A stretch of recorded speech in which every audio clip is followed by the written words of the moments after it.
That's what I also love about this franchise is that it does not take itself too seriously. Deborah Hill, then, obviously, right? Clearly, Deborah Hill.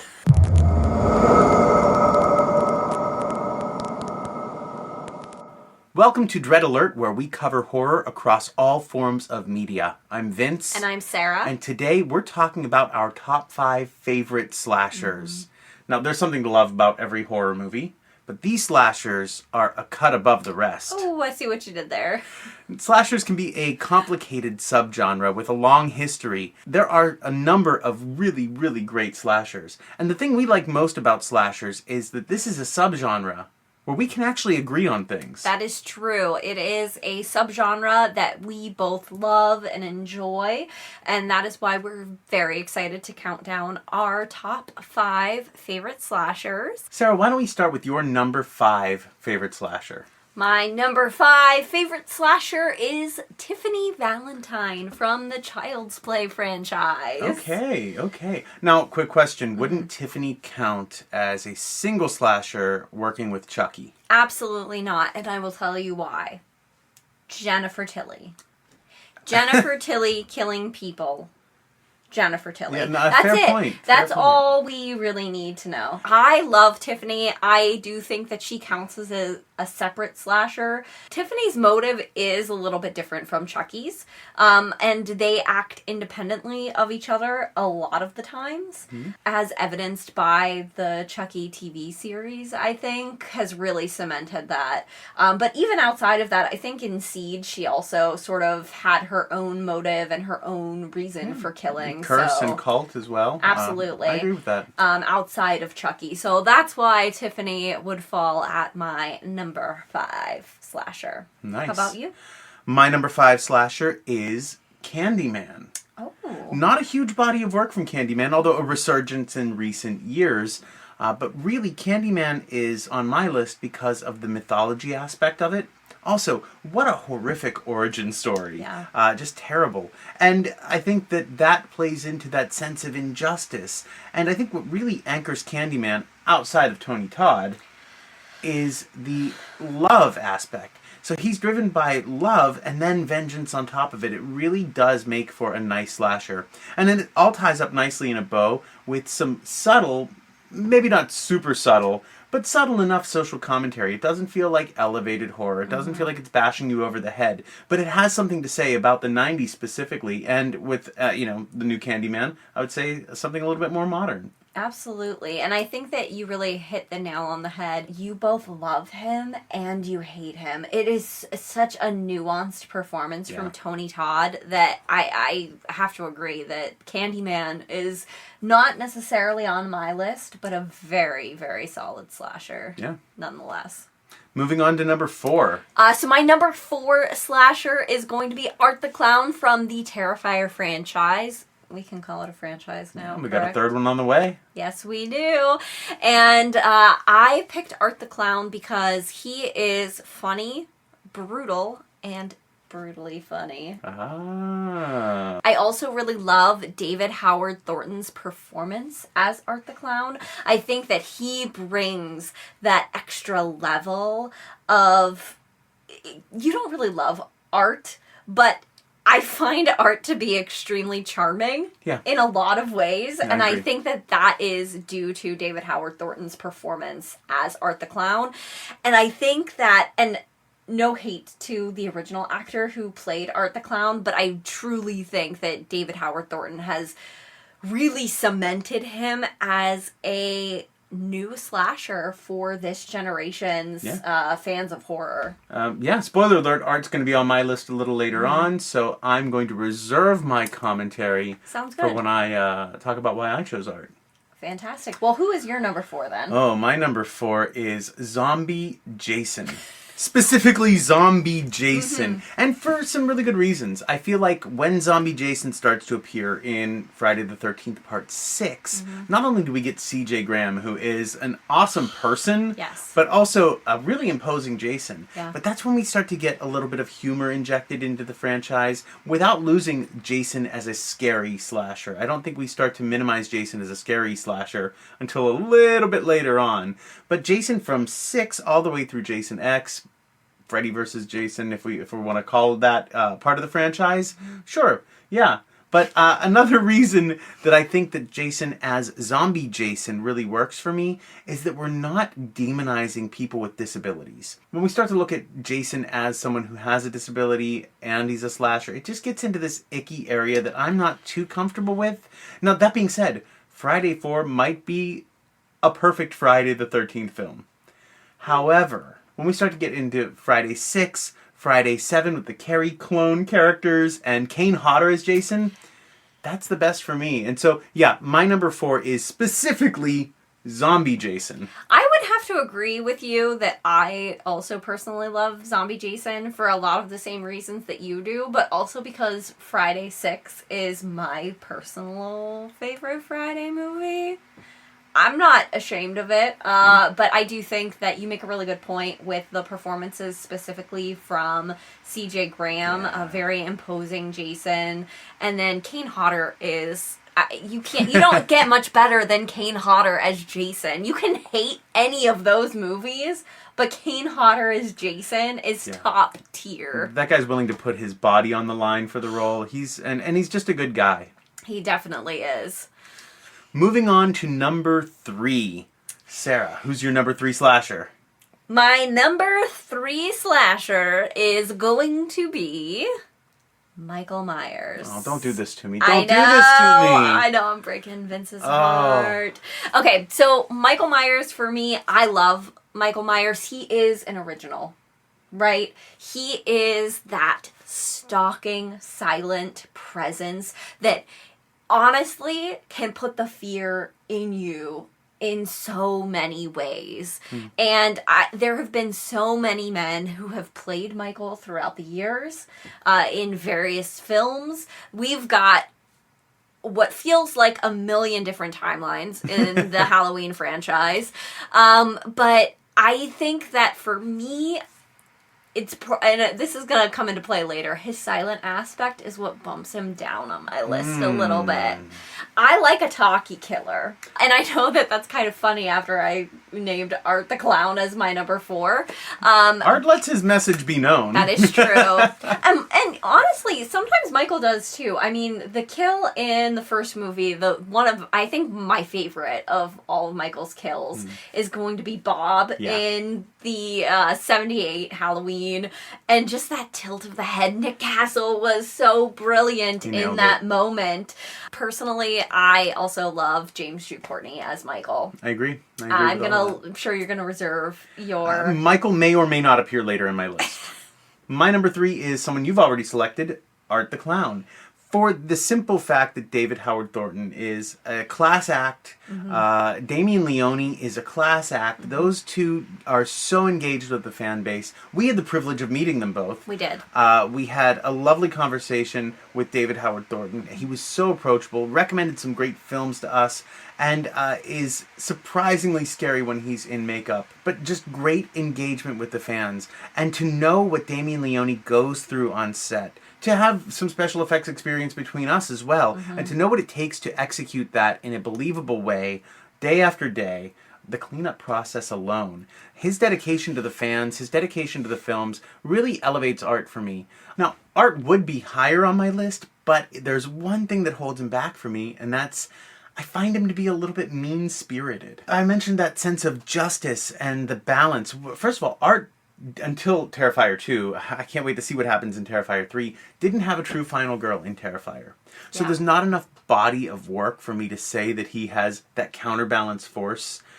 But I don't know enough about Art as well to say that he's that force of justice and retribution.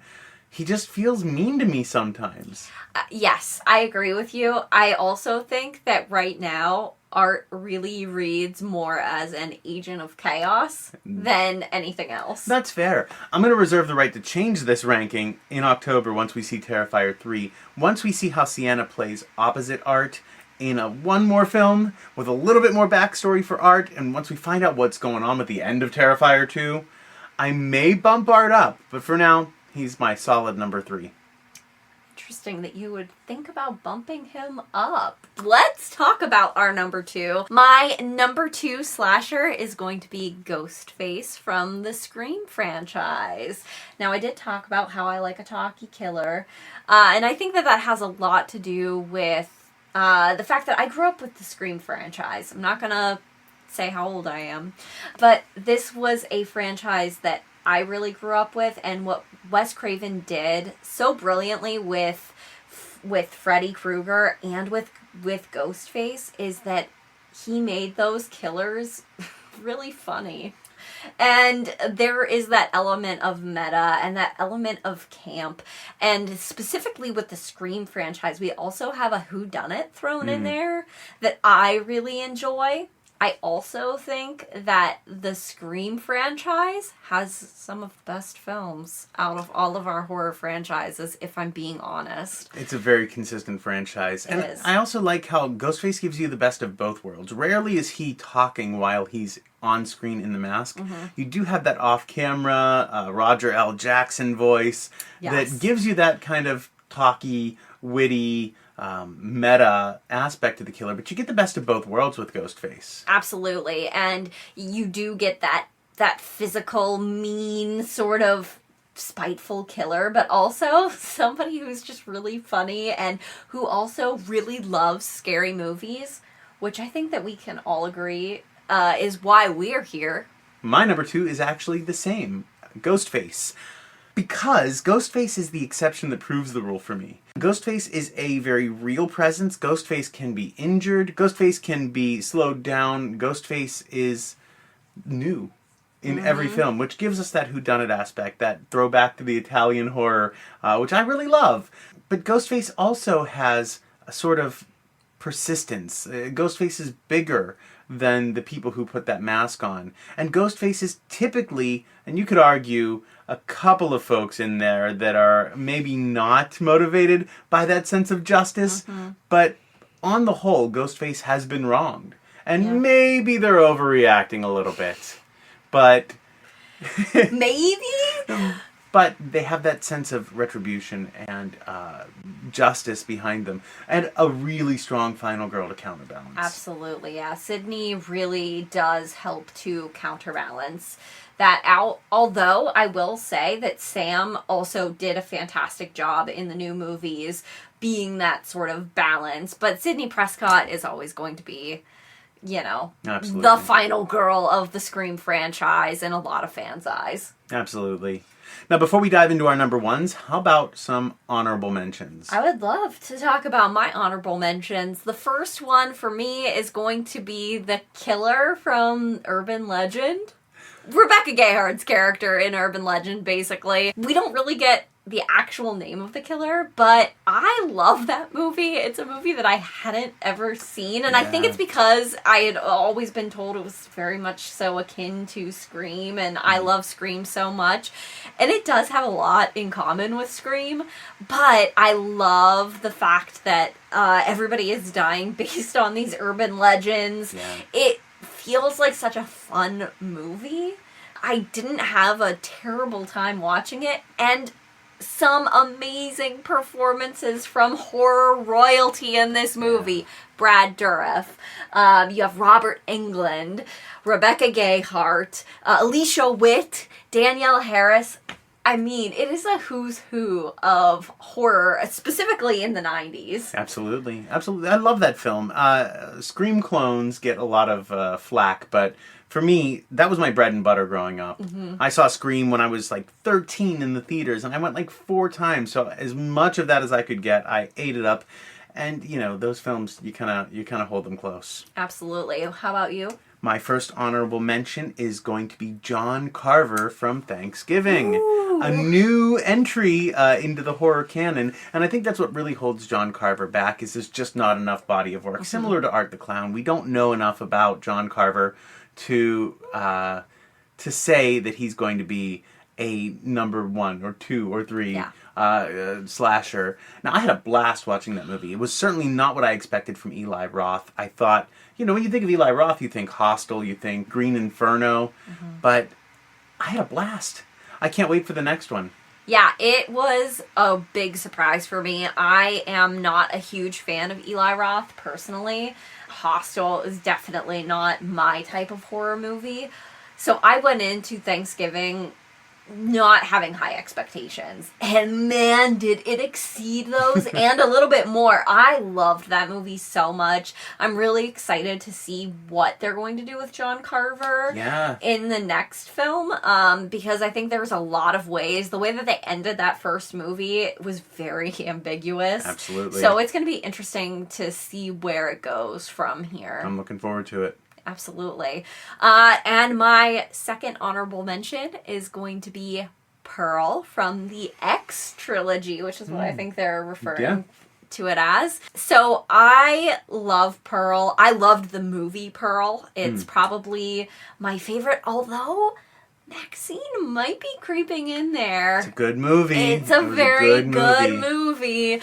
But I think that Pearl, specifically in Pearl, is such a force to be reckoned with. And I think the reason that she lands on my honorable mentions is solely because she's an old woman in X. It's a tough call. I mean, there's not a whole lot of Pearl presence in Maxine. So persisting through the trilogy, and I don't know if I would even say Pearl is a slasher. So it's that strong performance in X that's really putting her on your list.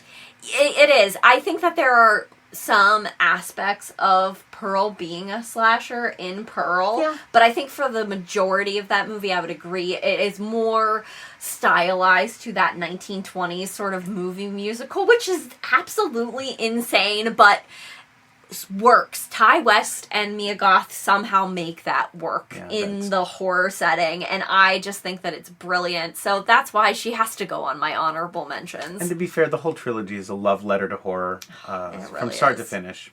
Worth your time if you haven't seen Maxine yet. Yes, please go and see Maxine. My final honorable mention is Leatherface. I'm not sure Leatherface is a traditional slasher or a true slasher. He's being put up to this by his family. And again, we get into that murky ground of demonizing someone with a disability. But you can't overlook the vibes of the original Texas Chainsaw Massacre and what that did for the genre when it hit. It was just a wonderful film. Yeah, absolutely. I think that personally, I am more of a Texas Chainsaw Massacre 2 girl. A fair take. But I agree with you that Leatherface really elevated the horror genre in a very specific way back when that movie came out. It actually inspired X a lot, too. Absolutely. So it's kind of interesting that we both kind of have very similar vibes going on for our honorable mention. I'll take that whole franchise. Maybe not the Netflix requel, and maybe some of the remakes were a little bit iffy. But I'll even take Texas Chainsaw 4. I'll take The Next Generation. Matthew McConaughey is off the walls in that movie. And it is a bonkers, fever dream, chaos movie. But it's a fun time. It certainly is a fever dream. All right. Now, your number one favorite slasher. My number one favorite slasher is probably not going to be any surprise, is Chucky, Charles Lee Ray from the Child's Play franchise. That is 2 slashers from that franchise on your... Okay, I'm just making sure you're comfortable with that. Yeah, I absolutely am. It's my absolute favorite franchise of all time. I love Chucky, and I've loved Chucky for a long time. I find him to be very witty, very funny, yet has unique and brutal kills. Throughout his franchise and into the TV series. I think a lot of that has to do with the fact that Don Mancini has been at the helm of this franchise since the very beginning. And I think that this wouldn't work outside of that. And I think that that is very evident from a movie that was made that isn't part of my reason that I love Chucky, because I love a Brad Dourif Chucky, personally. Don Mancini's adapted with the time, too. He really wasn't afraid to try different things with that franchise as it grew, as times changed, and as his tastes changed as well. I think he was willing to throw whatever at the wall and see what stuck, and more often than not, I think it stuck. And I think what's interesting is that we don't have a final girl. In the first couple of Child's Play movies, we have a final guy, or I guess a final boy. Oh, I think it works, though, because the final girl makes you feel vulnerable. You know, there's somebody who, how are they going to go up against this killer? And yet, because of their character, because of who they are, they're able to face down the monster. And I think that having a child fill that role makes us feel vulnerable. As a new parent, it makes me feel vulnerable. Absolutely. We did move in, obviously, into sort of final girl territory with Nika. Yeah. Whenever she was introduced into the franchise. But now we kind of have both of them. Yeah. In a very unique way in the TV series. But also sort of not. It's all very... If you haven't watched the Chucky TV series, you really need to watch that. If only for all the ways that they kill Devon Sawa. Yeah. The more reason that they kill Devon Sawa, and then they keep bringing him back. And that's what I also love about this franchise, is that it does not take itself too seriously. Yeah.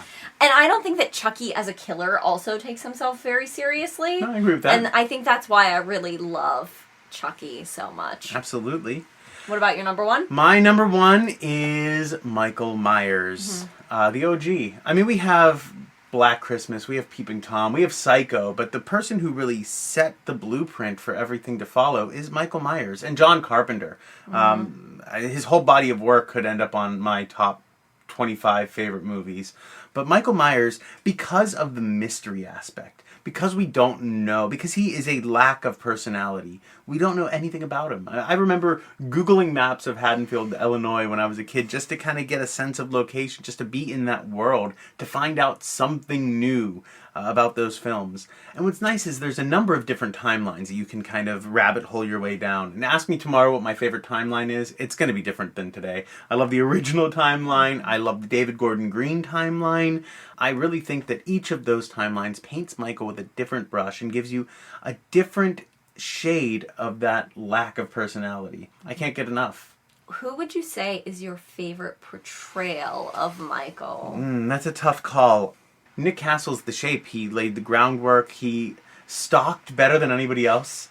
James Jude Courtney really did a nice job with showing Michael aging and told a complete story through those three films, from old man Michael to possibly immortal Michael to festering wound living off rats and people for years Michael. And both of them are great guys. Nick Castle is entirely approachable and just a wonderful guy. And James Jude Courtney is here for the fans. Really, he is just a class act. And so that makes it really hard for me to choose. So I'm going to say both. Now, Let me also throw in Deborah Hill. I mean, someone's got to stand across the street and wear the mask. True. She, you know what? That's it. Deborah Hill's my favorite Michael. Deborah Hill is your favorite Michael. Deborah Hill's my favorite Michael. I told you. Perfect, Yeah. perfect. But Yeah. yes, she did so much for the Halloween franchise as a whole. She was also young Michael. She also, it was her hand that that's picked up the mask. Yeah. Oh my god, I forgot all about that. But yeah, Deborah Hill then, obviously, right? Clearly, Deborah Hill. And those are our top 5 slashers. Do you agree? Do you disagree? Let us know in the comments below. Be sure to like this video and subscribe for more horror content.